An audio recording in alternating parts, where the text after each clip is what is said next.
What if I told you that everything you think you know about the start of World War II is wrong? We all learn the date, September 1st, 1939.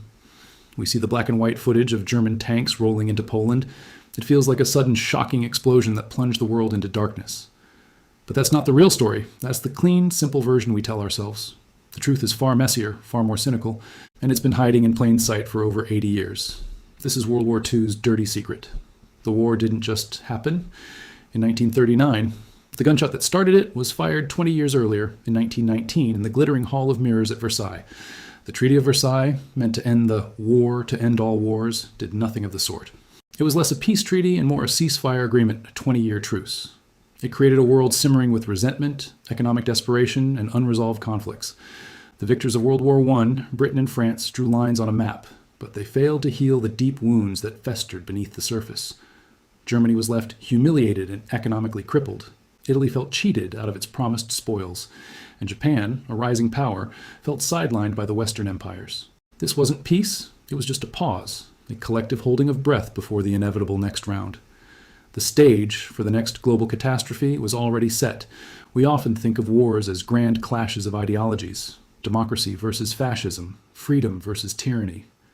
And while that's part of the story, the real grimy engine driving the world towards conflict was something far more primal: the desperate global scramble for resources. The Great Depression of the 1930s wasn't just a stock market crash, it was an economic apocalypse. It shattered global trade, threw millions out of work, and pushed entire nations to the brink of collapse. For countries like Germany, Japan, and Italy, nations that lacked vast colonial empires like Britain and France, the choice became terrifyingly simple: expand or starve.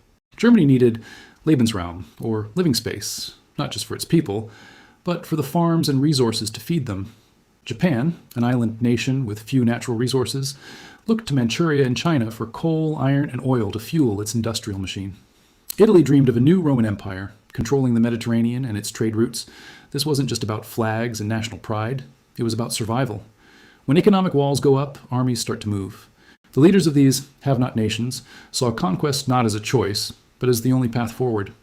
The world had become a zero-sum game, and they were determined not to be the ones left with nothing. While nations were teetering on the edge of economic collapse, a dark and cynical political game was being played behind the scenes, and it culminated in the ultimate act of betrayal, the single event that gave Hitler the green light for war, the Molotov-Ribbentrop Pact. On August 23, 1939, just a week before the invasion of Poland, two sworn enemies, Nazi Germany and the Soviet Union, shocked the world by signing a non-aggression treaty. On the surface, it was a promise not to attack each other, but hidden within its secret protocols was a chilling plan. Hitler and Stalin, the Führer and the General Secretary, had agreed to carve up Eastern Europe between them like a Thanksgiving turkey. Poland was to be split down the middle. The Soviets were given a free hand in the Baltic states, Estonia, Latvia, and Lithuania, as well as parts of Finland and Romania. This pact was the definition of realpolitik. For Hitler, it meant he could invade Poland without facing a two-front war. For Stalin, it bought him precious time to rebuild his military after his brutal purges and allowed him to expand his own sphere of influence. It was a deal made between two dictators, a pact of convenience that sacrificed the sovereignty of millions and directly paved the way for the invasion that would ignite the world. But the cynicism didn't stop with Hitler and Stalin.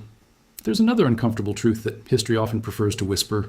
For years, many leaders in the West saw the rise of fascism as a lesser evil. In the 1920s and 30s, the specter of communism haunted the halls of power in London, Paris, and Washington. The Bolshevik Revolution in Russia had sent a shockwave across the capitalist world, and the primary goal of many Western politicians was to contain its spread at all costs.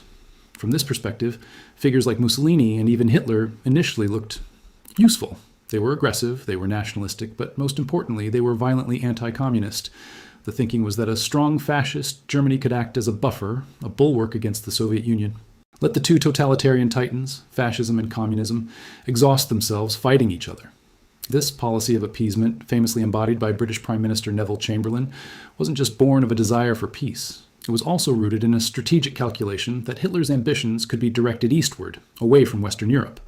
They hoped to use the madman of Germany as a shield, a tool to break the back of the Soviet threat. It was a catastrophic miscalculation that underestimated Hitler's boundless ambition and ultimately emboldened him to take more and more. So, when did the Second World War really begin? We mark the start with the invasion of Poland in September 1939, but that's a Eurocentric view. If you ask a historian from China, they'll give you a different date, July 7th, 1937. That was the day of the Marco Polo Bridge incident, a manufactured clash that sparked the full-scale Second Sino-Japanese War. For 2 full years before German tanks crossed the Polish border, a horrific modern war was already raging in Asia. Millions were already fighting and dying in the bloody trenches and bombed-out cities of China. This was not a small, regional conflict. It was a brutal struggle between 2 of the world's major powers, involving mass mobilization, scorched earth tactics, and atrocities like the Nanjing Massacre. The war in the East was the first act of the global drama. It was where the Axis powers first tested their military might and their willingness to shatter the international order.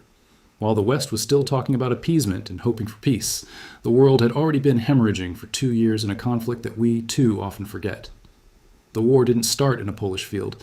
It had already begun in the forgotten battlegrounds of the East. The story of World War II's beginning is not a simple tale of good versus evil kicking off on a single day. It's a complex, dark, and deeply human story of old hatreds, economic desperation, cynical deals, and tragic miscalculations. It was a storm that had been gathering for 20 years, fueled by a global system that had failed. Understanding this messy truth doesn't excuse the horrors that followed, but it helps us see how such a catastrophe was possible, and serves as a powerful warning for our own time. Thanks for watching. If you found this perspective on history interesting, be sure to like this video and subscribe to the channel for more deep dives that challenge what you think you know. See you next time.